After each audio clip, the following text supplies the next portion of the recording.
What is up, you guys, and welcome to the Chosen League podcast, where fire sports content is the name of the game.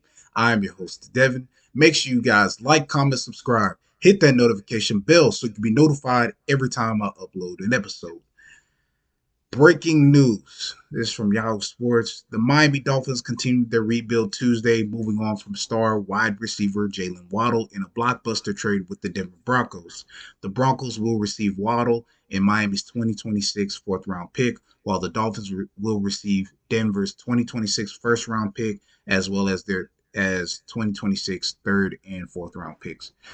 I'm loving this trade because Denver are now in the driver's seat. They have the last piece they need offensively to go out here and win the Super Bowl. Because now all 30 all 30 plus teams have to deal with not only Cortland Sutton on one side, but you also got to deal with Jaylen Waddle on the other side.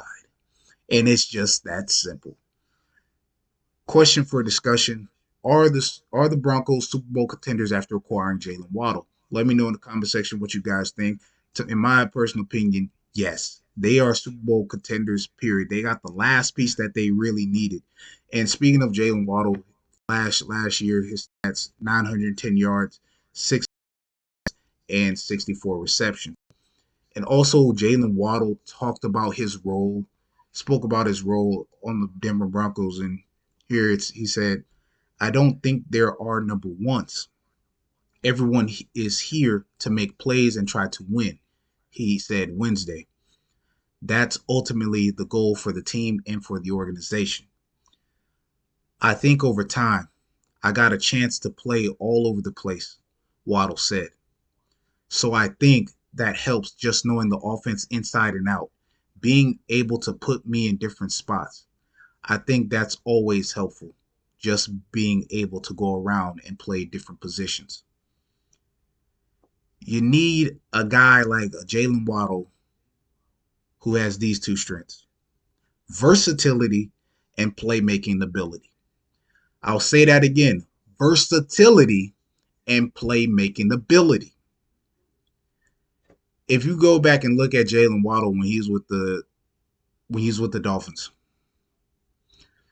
at times, Tyreek Hill was the man. Yes, he was the number one option, but there were times where Jaylen Waddle would help the team and basically help the team win games. He'll save the team. He'll be the guy, the hero in the game. If Tua Tagovailoa needed to find a wide receiver or open man, and Tyreek Hill was double teamed, Jaylen Waddle was open. So with Jaylen Waddle in mind, this man could be the route running receiver, or he can play slot, or he can play any other position. Maybe you may need him at running back if you want to do a trick play. But the point of it is, he's not looking to be the number one guy. Jaylen Waddle is looking to win games. So whatever position, whatever head coach Sean Payton needs from him, whatever his teammates need from him, Bo Nix, the quarterback, he's going to make sure he's in his spot to help his team win games. And that's the type of wide receiver that you need. And when you look at this Broncos roster, other than Jaylen Waddle and Bo Nix, R.J. Harvey, Cortland Sutton, Marvin Mims Jr., who's also another good receiver for the Denver Broncos, he's been getting down the field, getting yards, and scoring touchdowns when it's needed. He did that last season.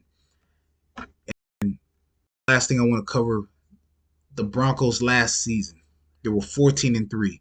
They were expected to be 11-6, but they're 14-3. They're first in their division.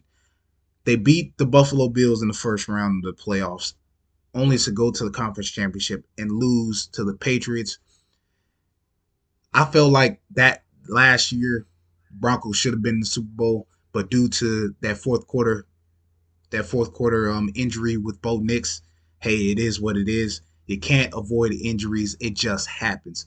And when I look at this Broncos team right now with Bo Nix, R.J. Harvey, Cortland Sutton, and now Jaylen Waddle, who's the new addition, and then looking at their defense, this kind of reminds me of the Broncos in the early 2000s with Peyton Manning, C.J. Anderson, Demaryius Thomas, Emmanuel Sanders, Wes Welker on the offensive end. And then on the defensive side of things, you had Hall of Famer Champ Bailey, Von Miller, TJ Ward. You had Chris Harris Jr., and you had Bradley Roby. Nobody could stop that defense. And also Aqib Talib. Let me not leave out that man, Aqib Talib. He was dangerous. No fly zone. That's what their defense was.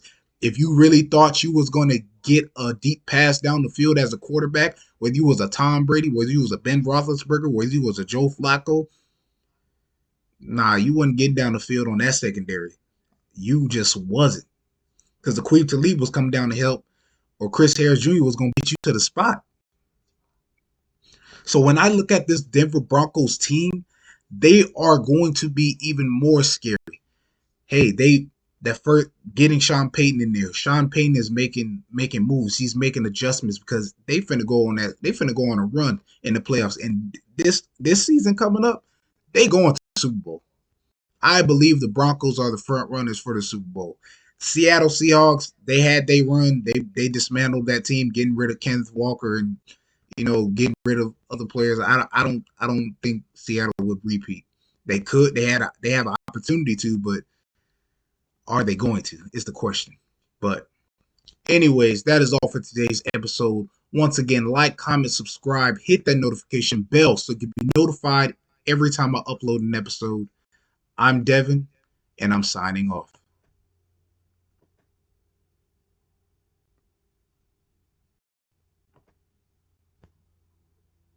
Thanks for watching. Subscribe here to get the latest from the show.